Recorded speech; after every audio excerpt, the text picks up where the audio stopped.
Привет, друзья! Сегодня мы поговорим об одной ужасающей истории длиной в 13 лет. Одинокая женщина, в прошлом учитель музыки, пролежала в своей квартире бездыханной и незамеченной долгих 13 лет. Почему соседи и социальные службы не знали об этом? Может быть, не хотели знать? Как равнодушие появляется в сердцах людей? Откуда оно берется? И если равнодушие диагноз, то как его вылечить? Но что делать, если равнодушным оказался целый город или даже целая страна? Сегодня мы попытаемся разобраться, что убило эту женщину, равнодушие людей или ее одиночество. Давайте вместе погружаться в эту историю. В середине марта 2008 года в Щекино, что в Тульской области, в центре спального района было обнаружено бездыханное и уже мумифицированное тело женщины. Оно пролежало там примерно с 1995 года, и 13 лет никто и догадаться не мог, что в одной из квартир типичной многоэтажки разлагается тело одинокой пенсионерки. И неясно, сколько бы она еще там пролежала, если бы ее не коснулась судьба абсолютно неизвестного ей человека, и череда некоторых событий в его жизни не привела к ее обнаружению. Но давайте начнем с самого начала. В 1995 году во всем доме решили заменить трубы. Работники долго не могли попасть в квартиру номер 7. И когда им никто так и не открыл двери, было принято решение проложить трубы в обход этой квартиры. Соседи решили, что жительницу квартиры номер 7, наверное, забрали в дом престарелых или госпитализировали в психиатрическую лечебницу, так как не видели, чтобы кто-то из родственников навещал ее. Трубы благополучно заменили, и о квартире на долгое время опять позабыли. Пока в 2008 году соседка, которая жила на этаж выше, не решила помочь своему брату, у которого на тот момент сгорело свое жилье. Она припоминала, что в 1980-х годах туда заселилась женщина, которая переехала из другого города.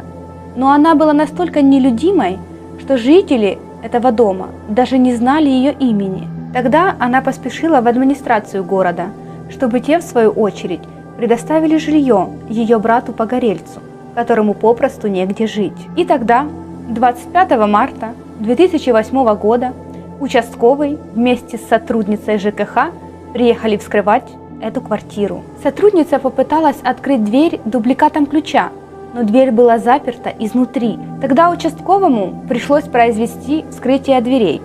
Вскрывать пришлось 2 замка и цепочку, которая была наброшена на дверь. По словам следователя, до момента вскрытия в квартиру никто не проникал. Открыв дверь и зайдя в квартиру, они почувствовали невыносимый запах, от которого их начало тошнить. Они увидели, что квартира была закупорена, и все то, что находилось в квартире, было в паутине и под толстым слоем пыли. Но пройдя в квартиру, они увидели то, что ужаснуло их еще больше. На диване лежала человеческая мумия. Кто этот человек? Почему он не был захоронен?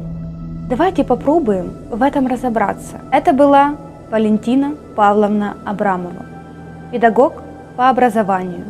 Родилась в 1927 году в небольшой деревне Тульской области. Позже переехала в город Брянск, чтобы работать по образованию, куда и перевезла с собой свою маму. Преподавала в Брянской школе искусств номер 2 имени Петра Чайковского по классу баяна и аккордеона. Коллеги отзывались о ней так. Она была немного замкнутой, но доброй по своей натуре. Человек не конфликтный, но очень таинственный. Мы относились к этому с пониманием. Она была настоящим мастером своего дела, преподавала как настоящий профессионал. Мы даже не знали толком, где она живет и сколько ей лет, но знали точно, что она никогда не была замужем. У Валентины Абрамовой не было никого, кроме матери, и после смерти мамы она еще больше замкнулась в себе. С ней случилась еще одна трагедия. В силу своих эмоциональных потрясений она забыла, где похоронила свою маму.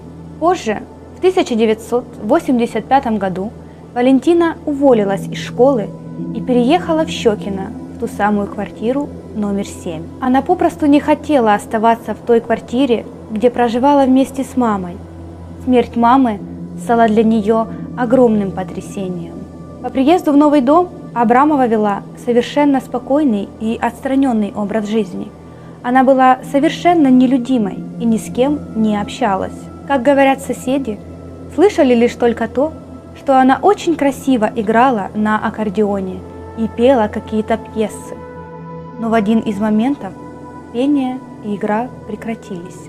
Одна из соседок, которая на тот момент еще была ребенком, припоминает, что всех детей очень тянуло к этой квартире. Они пытались разглядеть, что же находится в этой квартире, заглядывали в замочные скважины и в окна, но разглядеть им ничего не удалось. Дети лишь только видели огромных мух на балконе и чувствовали неприятный запах, пробегая мимо квартиры номер 7. Сказав о запахе взрослым, те лишь отмахнулись и сказали не бродить и не заглядывать в эту квартиру. Также людей не смущало и то, что почтовый ящик квартиры номер 7 был забит квитанциями, которые вываливались из него. Когда задолженность за квартиру перевалила за 42 тысячи рублей, квитанции просто перестали приходить. Жительницу выписали из своей квартиры. Соседи были уверены, что квартира номер 7 пустая, и заставили ее дверь швабрами, санями и другим разным хламом, которые не хотели держать в своих квартирах. А запах соседи почувствовали лишь тогда, когда следователь вскрыл квартиру. Также они позже пытались вызвать санэпидемстанцию, но она наотрез отказалась приезжать и выполнить свои обязанности. По воспоминаниям соседей, никто не хотел выносить мумифицированное тело из квартиры. Врачи, вызванные по телефону, отказались, подчиненные следователя тоже. Тогда следователю пришлось хитрить и поручить это дело двум мужчинам, которые отбывали 15 суток за мелкое хулиганство. Взамен он пообещал отпустить их сразу же после необычной сделки. В квартире был обнаружен аккордеон зеленого цвета, тот самый, который слышали соседи. Соседи еще вспоминают, что зимой иногда она ставила его на сани и возила за собой, как своего ребенка. Одежда была истлевшая. На стуле у кровати стояла кружка. Рядом лежал карандаш, нотная тетрадь и газеты. Около стула лежала швабра. Видимо, она до последнего старалась поддерживать порядок. Или же пыталась что-то пододвигать к себе, не вставая. Также были найдены и личные записи Валентины, которые говорят о том, что она была абсолютно адекватным человеком и в своем уме. На стенах мы можем увидеть вырезки из газет с животными и природой. К обоим кнопками прикреплены стихи, открытки с цветами. И все так же никаких людей. По оценке экспертов, женщина умерла зимой 1995 года. Так как найденный в квартире последний выпуск газеты был датирован 25 января 1995 года, а коммунальная квитанция за квартиру датирована началом октября 1994 года. После обнаружения тела ее не хоронили почти в течение месяца, пока в местной газете об этом не напечатали статью. Только после публикации статьи в газете государство нашло время и деньги на захоронение. В морге не смогли установить причину смерти из-за полной мумификации, но по обстановке в квартире следователь сделал вывод, что смерть была ненасильственной. Через неделю дело закрыли. Когда возник вопрос касательно пенсии, представитель пенсионного фонда сказал, что человек не открывал дверь, позже его счет был заморожен. На вопрос, не возникло ли у них подозрений, почему человек долгое время не открывал дверь, поступил ответ, цитирую: «Это не входит в наши обязанности». Крест в память Валентины Абрамовой в 2013 году поставил режиссер Валерий Отставных. Он приглашал соседей поучаствовать в процессе. Некоторые сначала согласились, но в итоге никто так и не приехал. На момент смерти Валентине Абрамовой было 68 лет. Вот так и закончилась жизнь женщины с зеленым аккордеоном. Неужели в силу особенностей характера и коммуникабельных способностей эта женщина заслужила себе такую судьбу после смерти? Удивительно, как человек с педагогическим образованием, творец по своей натуре, музыкант и просто образованная женщина стала для СМИ и заголовков газет просто мумией. Это очень тяжелая и кричащая история не только о судьбе Валентины Абрамовой, но и о человеческом безразличии. Все же главный вопрос остается открыт. Почему так получилось? Почему, когда вокруг протекала жизнь, дети играли во дворе, люди занимались обычными делами, в одной из квартир лежала мумия женщины? Кто виноват в этом?